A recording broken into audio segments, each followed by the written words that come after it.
2,000 years ago, a Roman emperor sat alone in the dark. Outside, he controlled the most powerful empire in the world. But inside, he was fighting a battle no one could see. He was powerful, yet deeply calm and gentle within. A king with no pride in his wealth, no attachment to power. He simply did his duty and lived a deeply thoughtful life. And yet, every night, he struggled with the noise inside his own mind.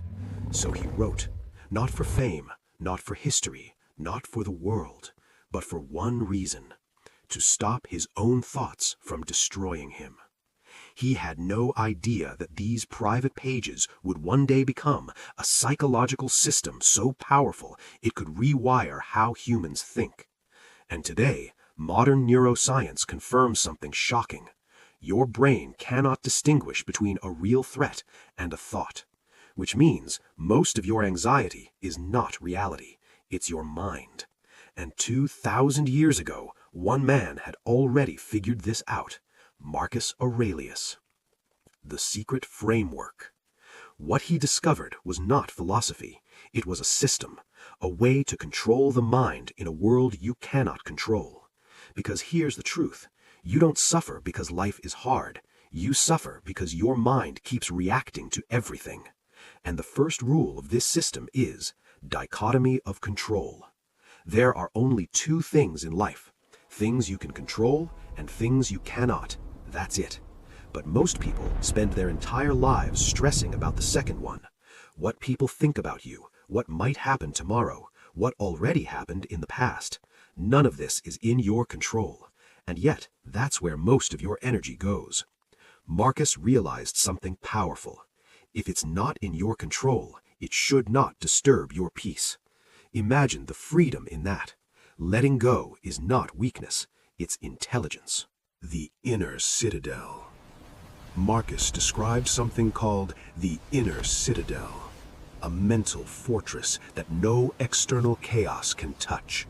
Not insults, not failure, not fear. Because the real damage doesn't come from the outside world. It comes from how you interpret it. If someone insults you, it's just sound. If something goes wrong, it's just an event. But your mind adds the story, and that story creates suffering. So, the question is, who is in control of your mind? You or your thoughts? Now here's where it gets even more powerful. Marcus didn't just accept problems, he used them. This idea is called Amor Fati, which means love your fate. Not tolerate it, not survive it, love it. Because every obstacle is training you, every failure is shaping you. The obstacle is not in your way, it is the way. The moment you stop resisting life, you start mastering it. Close your eyes and think about it. Let me ask you something. What controls you more, fear of the future or regret of the past? Comment below, because your answer reveals how your mind is wired. Here are rapid lessons Marcus lived by. Start your day expecting difficulty, so nothing surprises you. When dealing with difficult people, remember they act from ignorance, not intention. Stop seeking validation. You don't need approval to exist.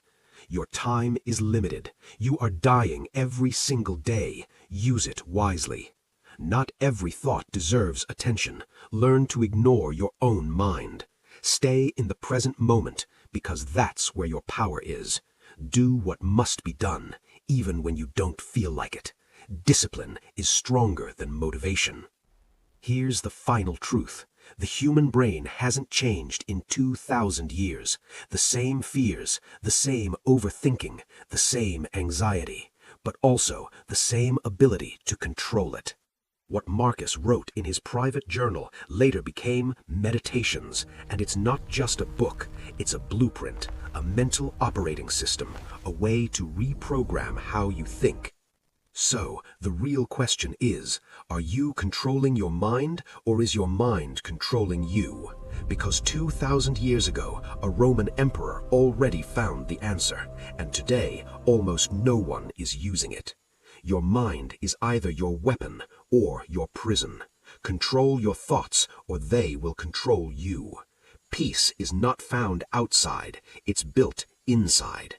If you loved this study, then please subscribe to the Neuroviax channel. You will get more informative facts and researches about philosophy and psychology.